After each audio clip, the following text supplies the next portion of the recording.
নমস্কার, life with Shipra চ্যানেলের আরেকটি ভিডিওতে আপনাদের সকলকে স্বাগত। আজকে বানাচ্ছি একদম দেশি স্টাইলের ধাবা স্টাইলের চিকেন কষা।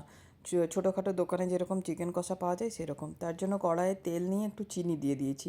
চিনিটা যখন লাল হয়ে ওপরে উঠে এসেছে তখন দিয়ে দিয়েছি দুটো স্লাইস করে কেটে রাখা পেঁয়াজ আর একটা গোটা রসুনের সব কোয়াগুলোই ছাড়িয়ে দিয়ে দিয়েছি।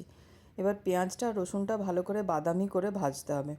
ভাজা হয়ে গেলে দিয়ে দেবো দুটো টমেটো কুচি, 1 টেবিল চামচ আদা রসুনের paste, 1 teaspoon Kashmiri red chilli powder, 1/2 teaspoon garam masala powder, 2 teaspoon chicken masala, 2 teaspoon নুন, 1 টিস্পুন হলুদ আর 1.5 টিস্পুন ধনে গুঁড়ো। ব্যাস, আর কিছু মশলা লাগবে না। এবার এটাকে ভালো করে কষাতে হবে। আমি এখানে ঢাকা দিয়ে কষাবো, তাহলে কি টমেটোটা সেদ্ধ হয়ে যাবে। দেখুন, ঢাকা খুলে একদম টমেটো গলে গেছে। এরপর যখন দেখবেন যে কষানো হয়ে গেছে, তেল ছেড়ে দিচ্ছে, তখন সেখানে দিয়ে দিতে হবে চিকেনটা। আমি এখানে 500 গ্রাম চিকেন নিয়েছি, আগে থেকে ধুয়ে রেখেছি, কিন্তু আমি এটা কিছু দিয়ে ম্যারিনেট করে রাখিনি, শুধু জাস্ট জল দিয়ে ধুয়ে ভালো করে ধুয়ে রেখে দিয়েছি।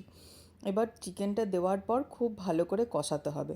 এটা কিন্তু ঢাকা দিয়ে দিয়ে বারবার কষাতে হবে, মানে ফ্লেমটা লোতেও থাকবে না, হাইতেও থাকবে না, মিডিয়াম হাইতে রেখে বারে বারে ঢাকা খুলে খুলে এরকমভাবে কষাতে হবে। যখন দেখবেন যে হাড় থেকে মাংসটা আলাদা হয়ে যাচ্ছে, মানে সেদ্ধ হয়ে গেছে, তখন এখানে দিতে হবে জল। আমি দেখুন বারবার ঢাকা দিয়ে দিয়ে কষাচ্ছি। তো আমি আলুগুলো দিতে ভুলে গেছিলাম, সেজন্য জল দেওয়ার সময় আমি আলুগুলো দিয়ে দিয়েছি। আমি এখানে দুটো আলু ব্যবহার করেছি, আর আলুটা আমি 70% সেদ্ধ করে রেখেছি। মাইক্রোওভেনে আমি সেদ্ধ করে নিয়েছিলাম। তারপর 1 গ্লাস জল দিয়ে আমি ঢাকা দিয়ে দিয়েছি। 15 মিনিট ঢাকা দিয়ে রান্না করতে হবে। এটা একদম লো করে দিতে হবে, তখন ফ্লেমটা যখন ঢাকা দিতে হবে তখন লো ফ্লেম করে দিতে হবে। দেখুন, 15 মিনিট পর একদম চিকেন কষা রেডি। খুব সুন্দর কালার হয়েছে আর টেস্টটাও খুব ভালো হয়েছিল। ব্যাস, এটা নামিয়ে এবারে পরিবেশন করব। তো আজকে আমাদের মেনুতে ছিল গরম গরম খিচুড়ি, চিকেন কষা আর বিট শসা পেঁয়াজের সালাদ। ব্যাস, বৃষ্টি পড়ছে সকাল থেকে, তার সাথে এই গরম গরম খিচুড়ি আর চিকেন কষাটা জাস্ট জমে গেছিলো, ফাটাফাটি টেস্ট হয়েছিল। আপনারাও বাড়িতে ট্রাই করে দেখবেন এইভাবে একবার চিকেন কষা।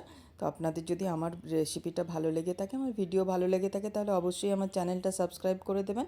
লাইক কমেন্ট শেয়ার করতে ভুলবেন না।